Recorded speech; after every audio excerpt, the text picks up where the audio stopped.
Mesdames, Messieurs, chers jeunes, chers adolescents, peut-être que vous le savez, le taux de toxicomanie a augmenté avec Covid-19, dû aussi directement à l'OASVT, avec les restrictions justement des mouvements. Les jeunes devraient recourir à quelque chose, n'est-ce pas? Alors aujourd'hui, nous on parle de la toxicomanie chez les jeunes, surtout en période de Covid-19. Faites gaffe, n'est-ce pas? On a des jeunes, on a des ados avec nous, Carmel et Selena, qui me sont revenus. Bienvenue à vous. Merci. Ah voilà, Selena Ngoy, Carmel Ndomba, n'est-ce pas? Ils sont les deux du réseau des encadreurs pour l'initiation à la participation des enfants. Ils ont aussi été renforcés en capacité sur la santé des adolescents par le programme, par le PENSA, le Programme national de santé des adolescents, une filiale du ministère de la Santé publique. Et donc aujourd'hui, ce sont nos experts, n'est-ce pas? Alors, Tout à fait. est-ce qu'on commence par définir la toxicomanie, sachant qu'on parle de la toxicomanie? Pour moi, ça ne choque pas énormément. En fait, c'est un mot qui n'est pas couramment utilisé, hein, chez les jeunes en tout cas. Il y a des termes plus génériques qui remplacent le mot toxicomanie. Donc on va essayer de définir et essayer d'entrer en profondeur.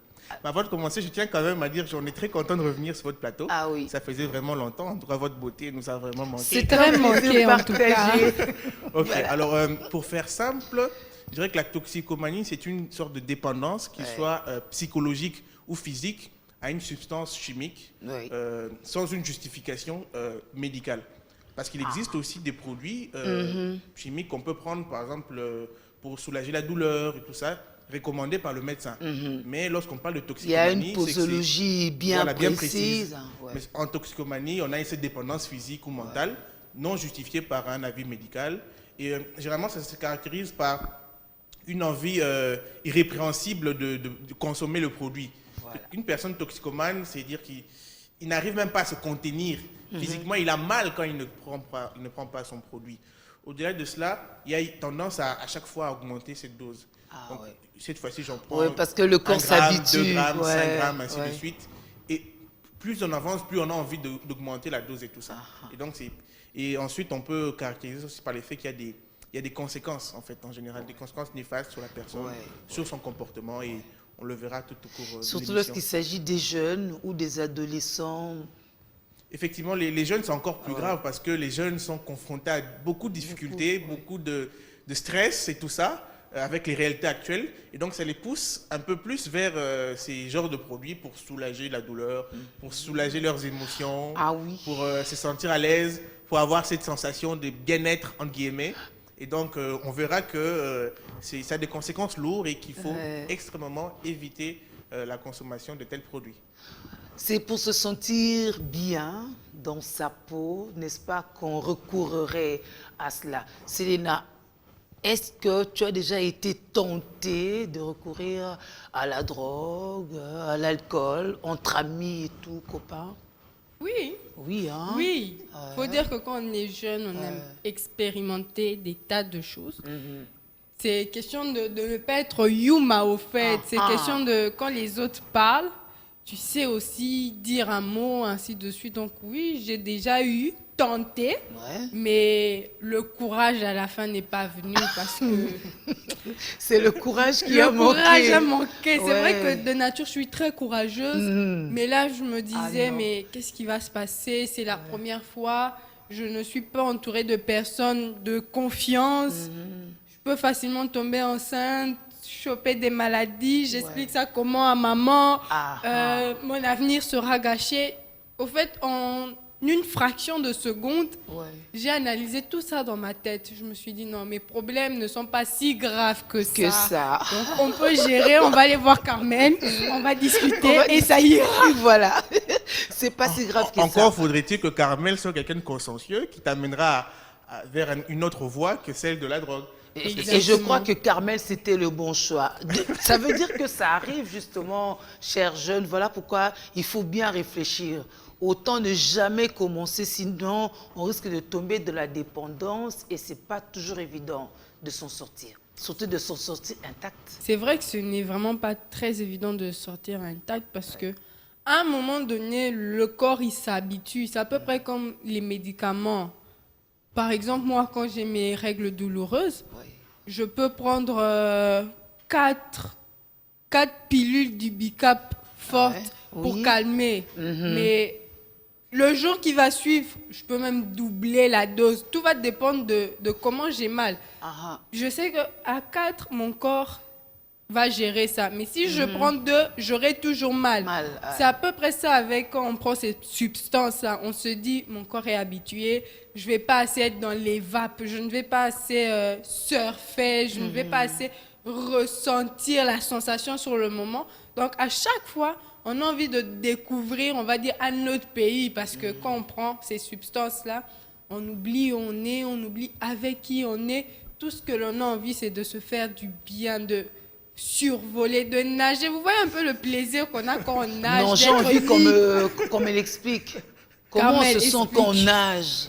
En fait, j'ai jamais nagé, moi. Ah ouais. Mais en général, je crois que c'est cette Ou qu'on est dans sensation- les airs sans c'est être cette dans un sensation avion. de liberté. Oui. C'est-à-dire qu'en général, quand on a des problèmes, on a des soucis, Ouais. on essaie d'oublier. Et pour oublier, il faut quelque chose qui nous amène à ne plus réfléchir, nous amène à, comme si on volait dans les airs, on est dans un autre monde où il n'y a plus de problèmes. Un peu on est comme à les l'aise, bébés on quand ils les plane. mettent dans l'eau. Ah, ah. Voilà. Vous voyez cette sensation, un bébé, même quand il pleure, vous le mettez dans l'eau, vous jetez un peu d'eau sur... Il commence à sourire, il se détend, limite même il s'endort, la vie est belle. Et souvent dans les films, ce qui est rigolo, c'est quoi? C'est qu'on montre un drogué, par exemple, lorsqu'il vient de prendre sa dose, et tout d'un coup, il se met à sourire lui-même. Oui. Et Ouais. parce qu'il a atteint sent bien. un niveau d'euphorie, il est aux anges, il se sent à l'aise, il oublie ses problèmes. Et en général, c'est souvent pour oublier les problèmes de la vie que les gens se lancent dans la consommation de tels produits. Ouais. Mais il faut aussi faire attention, par exemple, dans le cas de Selena. Ouais. Par exemple, quand elle a ses règles douloureuses, Oui, cette Y a pas- automédication, elle augmente. elle a pas, c'est pas que volontairement elle veut prendre un produit qui va détériorer son mental. C'est-à-dire qu'elle veut juste Non. réduire sa douleur. Mais elle se dit à chaque fois, si j'en prends 2, ça fait encore mal, il faut que j'augmente, Ouais. j'augmente, ainsi de suite, jusqu'à ce qu'elle devienne dépendante sans le savoir.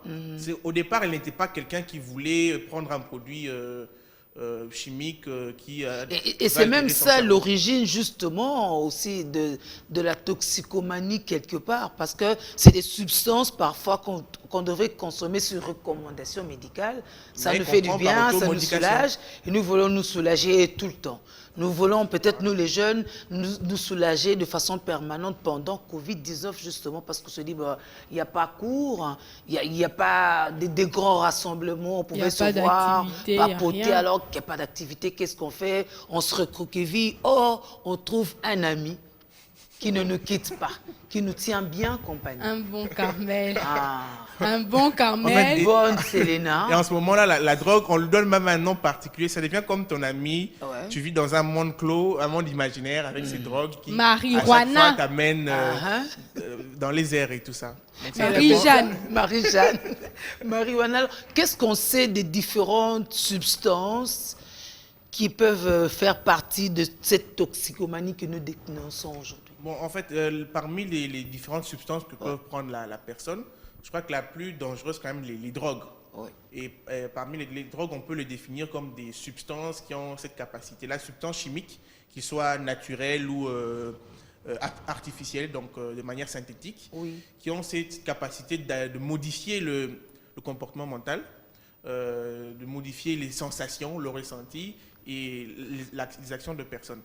Alors ces drogues-là, on peut les catégoriser selon plusieurs manières. Il y a des drogues qu'on s'injecte, il y a des drogues qu'on va sniffer. Par exemple, la cocaïne, on va prendre un bâton, on va tirer. Il y a des drogues qu'on va fumer, un peu comme les chicata, le gamba et tout ça. Ouais. Même la cigarette aussi. Même la Ah cigarette. oui, même la cigarette. Il y a des drogues qu'on va La boire, chicha aussi. comme la bière, du whisky, des ododo, supunatolo et tout Aguenet. ça. Et donc tous ces éléments-là sont des formes de drogue et tout. Et donc le problème c'est que ces drogues ont des conséquences tellement néfastes sur les personnes Et plus la dose est énorme, plus ça a des conséquences. Allons-y sur les conséquences parce qu'elles sont néfastes. Les conséquences, premièrement, il y a des conséquences sur le physique. Déjà, tu vois... S'il te plaît, est-ce que je peux parler? Parce que tu parles tellement trop, tu oublies qu'on est à deux. Excuse-moi. Il ne s'est pas drogué de toute façon. J'ai l'impression que tu t'es drogué, tu m'oublies, tu es dans les vapes. Non, en tout cas, on est là depuis un temps. Par la science. Voilà, par la science. Ok. Alors, sur les conséquences, comme Carmel disait, nous avons d'abord les conséquences physiques, parce qu'une personne qui se drogue ou qui est dépendante d'une substance, on sait facilement voir ça dans son être. Il y a les yeux qui sont toujours rouges, il maigrit, ses lèvres sont soit très noires à cause de ce qu'il prend. Oui. Il y a sa langue aussi qui change de couleur. Généralement, la langue, elle est rose. Ouais. Et là, vous verrez que la langue est en vers du blanc, vers du noir. J'espère que quelqu'un n'est pas en train de se regarder. Hein? Observez-vous, observez autour de vous pour savoir. Et généralement, ces personnes-là maigrissent tellement parce que, à force de prendre ces substances-là et d'être dans les vapes, ils en oublient de manger. Ce qui fait que le corps puise dans les réserves. Puise dans les réserves et la personne maigrit tellement à la peau sur les os. On sait même compter ses côtes là. Comme Carmel est assez charnue, je ne peux pas prendre Carmel par exemple. Non, mauvais exemple. Vraiment un mauvais exemple. Mais aussi sur le mental, le psychose, cette personne-là, même après être redescendue sur Terre, il aura toujours un degré de folie. Il ne sera pas très lucide, ne pourra pas tellement bien se concentrer. Il se dira, parce qu'il y a des personnes qui prennent la drogue ou autre chose pour plusieurs sensations. Il y a une personne qui se dit, moi, pour que je travaille correctement, il faut que je prenne du café. Sans café, je ne sais pas me concentrer. Donc, à chaque fois, il sera là avec sa tasse de café en train d'incurgiter le café, mais il ne se rend pas compte qu'il crée une dépendance. Et tout ça joue sur son mental. Nous, en tant que jeunes, à l'école, on aura vraiment du mal à se concentrer, à réussir nos examens. Il faut se réveiller à 5 heures. Il faut se réveiller à 5 heures parce que ça va être un calvaire pour nous. Et limite, on peut prendre un peu... Moi, je me rappelle très bien, j'avais un ami, oh là là, lui, il venait toujours ivre, saoulé, dans les vapes. Et quand il venait, il était toujours au dernier banc, allongé par terre. Et quand le recteur arrivait, parce qu'on était dans une école catholique, on jetait tous nos sacs sur lui pour qu'on ne le voie pas. Mais après, on l'engueulait tous. Donc, aux humanités déjà. Oui, aux humanités déjà. Voir maintenant avec le monde qui évolue, peut-être même à partir de 13, 14 ans, pour les garçons en tout cas, surtout toi qui disais les vieux du quartier. C'est généralement les vieux du quartier qui entraînent Petit Yakana Noir, Mekao. Et ils sont partis. En fait, pour compléter, Selena, il y a un problème très important. Par exemple, dans ma fac, je connais un vieux à la fac. On parlait de vieux. Lui, pour qu'il là, au moins, ça travaille bien les mathématiques. Les vieux et les jeunes. Hein? Quand il faut qu'il prenne Yamba, quand il en prend, là, il commence à bosser les maths et tout. Et en général, les gens ont cette superstition-là. C'est-à-dire qu'il s'est créé une forme de... C'est un peu comme un porte-bonheur. Il s'est dit, quand je veux prendre la drogue, je vais bien travailler. Alors que ce n'est pas la drogue qui l'amène à être plus intelligent. Au contraire, la drogue crée cette forme de perte d'attention. Une personne qui prend souvent la drogue, il perd de l'attention. Et généralement, ça cause quoi? Des accidents. S'il prend les volants, il n'est pas très attentionné. Ça crée de la violence. Donc, tendance à agresser sexuellement, à agresser physiquement les personnes. Et par exemple, si tu as un père, par exemple, de famille qui prend de la drogue, imaginez les conséquences sur tes enfants. Tu peux battre ta femme. On ne peut pas dire, papa, il n'y a pas de sel à la maison. Et surtout, sur les jeunes, encore, c'est pire. Les adolescents, c'est encore énormément pire. Donc, il faut vraiment, vraiment mettre fin à ces... Donc, un toxicomane n'est pas un malade mental, non. Non, vraiment pas. Mais on peut devenir malade mental avec le temps. À force de prendre des produits chimiques très, très durs et qui affectent énormément le cerveau. Et ce ne sera pas la sorcellerie, on n'aura pas besoin de t'amener voir le pasteur. Ah non, le pasteur n'est pas là quand tu prends de la drogue. En fait, il faut que les gens comprennent, c'est que on ne doit pas prendre les produits, les drogues, pas seulement pour des raisons morales ou spirituelles, mais c'est également pour des raisons d'ordre sanitaire. C'est mauvais pour ta santé. C'est pas seulement parce que le pasteur a dit c'est mauvais, non. Ou que la Bible dit que c'est mauvais, c'est pour ta santé. Donc quand tu en prends, tu détruis ta santé. Peut-être pas quand tu prendras ta première dose, tu auras l'impression d'être pépère. Mais rassure-toi, au fur et à mesure que tu seras dépendant, tu constateras les séquelles que tu vas avoir suite à la consommation de drogue. Et puis, dans le quartier, tu seras un très mauvais exemple. On va qu'à te pointer comme ça, on va faire. Hé, attention, mon miel Lydia Mbazoya. Yohana. Donc, tu auras un surnom qui va te coller à vie.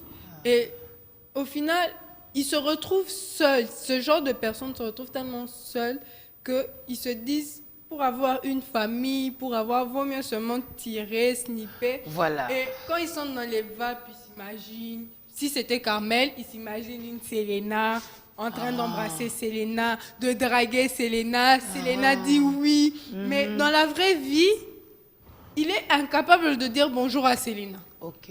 Ou bien parfois aussi c'est genre un mec beau comme Carmel, Selena est amoureuse, elle craque et tout. Ils sortent ensemble et puis Carmel s'amuse avec elle et puis la balance. Et Selena, pour noyer sa douleur, elle se met à prendre de la drogue, à fumer, à prendre la bière et tout. De toute façon, tout ce qu'on fait sous l'effet justement de l'alcool et tout, de la drogue. En général, ce qui pousse les ados souvent à prendre ces produits, c'est souvent les déceptions de la vie. Que ce soit Mais pourquoi scolaire. ils sont déçus si tôt, les jeunes, les adolescents? C'est parce que très tôt aussi, les jeunes se lancent par exemple dans les relations amoureuses. Et donc, tu es par exemple à 13 ans dans une relation amoureuse, tu es folle amoureuse.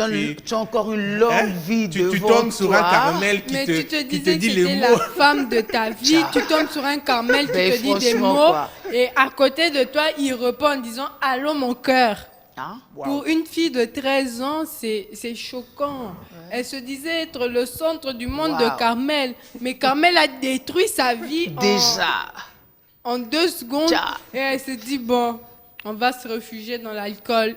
Et vous remarquerez que même dans les bars, de plus en plus, c'est les jeunes filles qui y vont.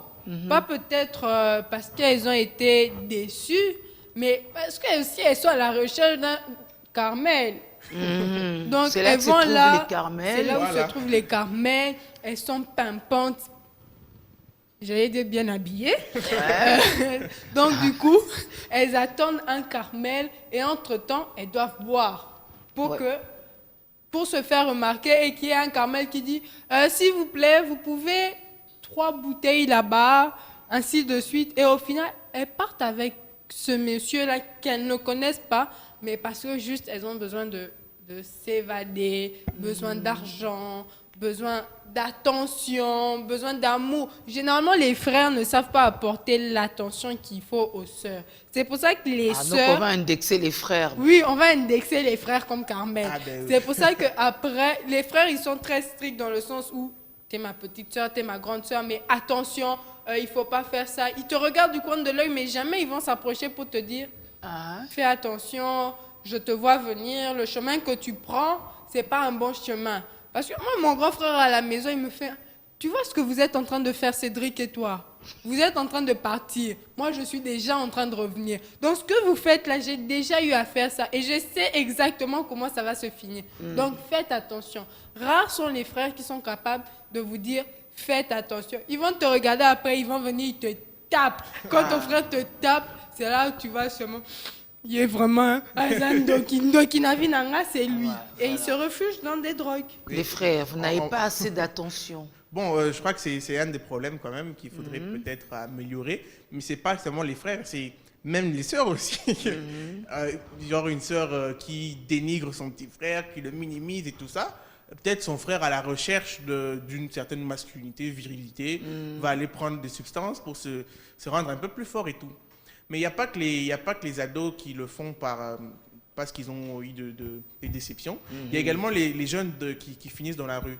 C'est-à-dire qu'un jeune garçon de 13 ans, 12 ans qui finit dans la rue, il rencontre un gang qui, comme rite d'initiation, le pousse à prendre un peu de diamba, un peu de... Oui, sinon tu ne pourras pas faire le job. Sinon, tu ne feras pas le job. Il faut un état Parce que d'esprit. pour être capable de prendre une machette, de couper un monsieur, il faut vraiment avoir une très grande force mentale. Et pour ne pas avoir tous les disons, les remords qui peuvent arriver après un tel acte. Il faut prendre beaucoup de substances. Parce que ça crée une certaine ascendance. On dit que ceux qui prennent du chanvre considèrent que l'homme est petit. Voilà, eux ils se sentent forts, gros. se sentent Dieu.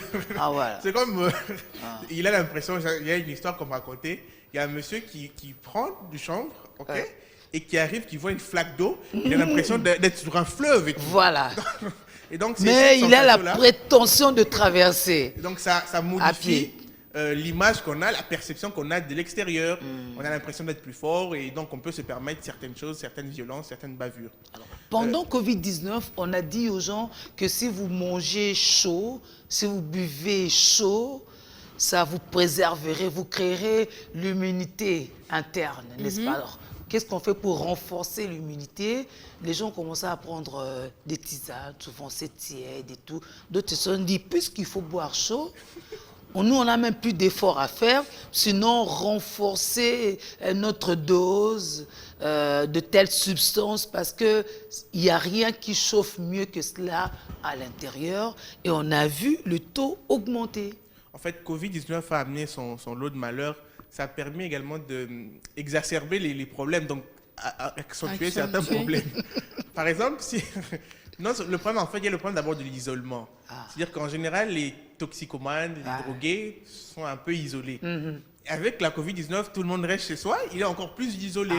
Et donc, plus enclin à reprendre ses doses pour se distraire, pour ne pas s'ennuyer. Et puis, bon, il y a encore toutes les rumeurs tout autour de la Covid-19. Il faut prendre ça. La Covid-19 ne supporte pas tel produit, tel autre. On ne sait pas si ces produits sont toxiques ou dangereux. Et donc, on en prend en grande quantité. Et peut-être ça crée des dépendances. Et les conséquences qui vont suivre sont tellement fâcheuses pour les jeunes. Donc, il faut faire vraiment attention aux rumeurs et aux on-dit. En fait, quand il n'y a pas de certitude scientifique, médicale, approuvé par tous, il ne faut pas se laisser entraîner par ces rumeurs. Pourtant, on a dit pour l'autoco, par exemple, peut-être que ça chauffe ses nerfs, c'est ce qu'il fallait. L'autoco, c'est vrai que ça chauffe. Hein? C'est vrai que ça chauffe intérieurement, que il y a du plaisir. Surtout si ça passe déjà par la gorge. Oui, si ça passe par la gorge. Il y a du plaisir. Je parle pas en étant une experte dans ça, en buvant, mais je vois les gens autour, comment ils sont très dépendants de ça et comment ça finit. C'est le matin, ils se réveillent avec le Lotoko, avec Aguené. Imagine, moi j'ai vu, il y avait un monsieur, il commençait à vendre son Lotoko, son Aguené et tout ça vers Barumbu, mais après, qu'est-ce qui se passe? Quand tu viens acheter, il ne te vend plus. C'était devenu pour lui. Donc, dès qu'un client vient, est-ce que t'étais lui-même? Dès qu'un client vient, il prend. Mais tu vois, en fait, il trouvait tellement du plaisir. Et quand tu viens, tu lui dis bonjour, tonton, ça va? Il te fait Olingini. Il t'agresse. Mais tu vois, sans savoir. Et le jour où on est venu lui dire oui, voilà, tu as perdu ta fille. Moi, j'ai des enfants, moi. Wow. Oui, mais tu as perdu ta fille et tout. On a dû enfermer ce type-là dans une chambre pendant 2 jours, le temps que tout ce qu'il avait ingurgité disparaisse. Oui, parce que pour après, l'annoncer qu'il a vraiment perdu sa fille. Le taux baisse petit à petit. Ouais. En fait, les conséquences, plus la dose est forte, plus les conséquences durent longtemps. Oui. Et il y a des messieurs, par exemple, où, je ne sais pas si c'est irréversible, mais on a l'impression qu'il est constamment ivre. Wow. Il y a un monsieur, un jeune dans mon quartier, un jeune, qui a un visage tellement déformé, le corps tellement abîmé par la consommation de produits. On a l'impression qu'il est constamment ivre, alors que parfois il est sobre, mais mais on ne sait plus différencier. On ne sait pas différencier quand est-ce qu'il est ivre, quand est-ce qu'il est sobre. En fait, son attitude est constamment celui d'une personne ivre d'alcool, ivre de stupéfiants. Et c'est ce qui va arriver aux jeunes qui nous suivent, qui continuent de prendre ces tels produits. Alors nous, ce qu'on va conseiller, ça sera, si les adolescents qui nous suivent, qu'ils arrêtent de prendre ces produits-là. Et s'ils en prenaient, qu'ils aillent voir des prestataires de santé pour arrêter. Parce que très souvent, on a du mal à arrêter. C'est si facile à dire, hein? Non, donc, tu dis simplement à quelqu'un qui te suit, si tu prends, arrête. Non, mais en fait, quand même, c'est comme la cigarette, tu vois. On n'arrête pas d'un coup, ou la boisson.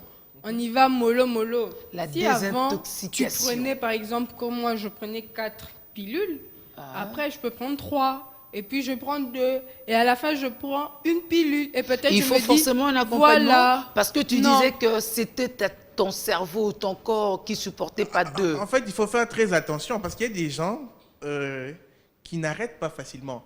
Ce que vous dites, c'est que c'est une addict de doser, de réduire la dose au Oui, fur je et à mesure. demande par quel mécanisme. Ça ne marche pas toujours. Non, pas C'est toujours. comme si je dis, j'étais fumeur, je dis, bon, je vais arrêter de fumer. Après, ça passe une semaine, 2 semaines, bon, je vais goûter juste une, la dernière. On dit, mais toi, tu avais arrêté. Mais oui, j'ai arrêté. Juste arrêté, une, c'est la dernière. Tu prends cette cigarette et puis tu dis, j'en prends 2, 3, et puis tu recommences, en fait. Généralement, seul, c'est parfois difficile d'arrêter. Donc, il faut se faire aider. Et pour se faire aider, il faut parfois aller voir des prestataires. Il y a une méthode de sevrage qui permet d'arrêter, en fait, la consommation des stupéfiants. On va vous aider, on va peut-être vous conseiller certains médicaments. Vous faites le décrescendo. Pour petit à petit arrêter et vous serez sobre. Parfois, aller voir un prestataire, n'oublie pas que c'est très compliqué parce qu'on a peur de ce qu'il va dire de nous. Quand il va commencer à nous poser des questions, mais comment t'en es arrivé là? Pourquoi tu as commencé à prendre des substances? Si ça touche ma vie privée, j'aurais vraiment du mal à lui dire, si par exemple moi je peux lui dire, non c'est parce que j'avais avorté, je suis tombée amoureuse de Carmel, on a fait l'amour, finalement je suis tombée enceinte, Carmel est partie, je ne pouvais pas garder cet enfant, donc j'ai avorté. Cette culpabilité me rongeait tellement tous les jours que, tu vois, en fait, c'est tout un processus qui a l'air tellement long et difficile. Mais comme moi, je sais que toi, Carmel, t'es toxicomane. Il y a certains qui oublient même pourquoi il était arrivé là. Voilà, et je peux venir, je te dis, mais mon cœur, écoute, pour un meilleur avenir pour nous deux, on peut commencer à aller lentement. Et je t'accompagne. Moi, je vais vers les prestataires, je fais, voilà, j'ai un ami, ainsi de suite. Et je reviens vers toi sans que toi, tu ne saches, sans te frustrer, tu vois. Et toi, peut-être par amour pour moi, tu vas te dire, bon, je vais fournir des efforts quand même. Pour Selena, malgré ce que je suis, elle ne me quitte pas, elle reste avec moi, elle fait le combat avec moi. Donc, tu es en train de responsabiliser la communauté. Justement. En fait, renforcer peut-être la péréducation dans ce sens-là. Avec beaucoup d'amour, au fait, beaucoup d'amour, pas toujours stigmatiser mon Lydia, c'est vraiment, mais qu'est-ce qui se passe? Tu as besoin d'aide, je peux t'aider, accompagner. Oui, en fait, c'est que Selena dit est très pertinent. En fait, il faudrait peut-être la communauté. Et en tant que père éducateur, aussi, c'est notre rôle d'accompagner ces adolescents-là. Mais malheureusement, il n'y a pas toujours une Selena ou un Carmel pour t'accompagner. Et donc, d'où l'importance d'avoir des structures de santé avec des médecins suffisamment formés pour ne pas stigmatiser la personne qui vient se confier. D'ailleurs, avec le PNSA, il y a plusieurs centres de santé qui disposent de pères éducateurs, de prestataires qui sont là, qui savent communiquer avec les adolescents, qui sont spécialisés dans la communication, dans les échanges sur les questions de santé liées aux adolescents. Et comment ces jeunes vont identifier ces différents centres de santé? Selena va nous en citer quelques-uns. Alors, excuse-moi d'avoir coupé ta parole. Mais il t'a passé la parole. Il allait dire quelque chose, au fait. En fait, j'allais dire qu'il y en a, en fait, dans la plupart des centres de santé de référence, que ce soit à Kinshasa ou dans toutes les provinces, il existe des pères éducateurs qui sont formés, spécialisés dans la santé des adolescents et qui généralement organisent des clubs, l'échange sur la santé sexuelle des adolescents, la santé des adolescents et qui peuvent accompagner. Mais Selena va peut-être citer certains centres particulièrement pour pouvoir orienter les Alors, pour ceux qui sont à Kitambo, aux alentours de Kitambo, il y a la maternité de Kitambo, il y a le centre de santé Malaika qui se trouve à Ngirinkiri, il y a la maternité de Delvaux aussi. Ok. Donc, du coup, dans plusieurs... Au fait, c'est dans les hôpitaux de référence de chaque commune où vous pouvez trouver. Et ça se voit aussi dans leur façon de vous recevoir. Ils sont souriants, ils sont beaucoup plus accueillants que les mamans. Osanine, fièvre, ils sont bonjour, ça va, alors ça se passe comment? Et là, vous verrez que vous êtes en face des prestataires adaptés à votre âge, à votre jeunesse, à vos besoins. Voilà, on vous dit merci. pour toutes ces recommandations et même l'adresse, n'est-ce pas? À très bientôt, Carmel et Selena, ne fuyez plus. On sera là, c'est nous qui vous remercions. Comment on peut faire une telle beauté? Ben franchement. Alors, chers jeunes, on marque un stop ici à ce Stop Covid. On vous souhaite une autonomie pour que vous soyez moins dépendants, n'est-ce pas? Il en va de votre santé. À très vite. Prenez soin de vous.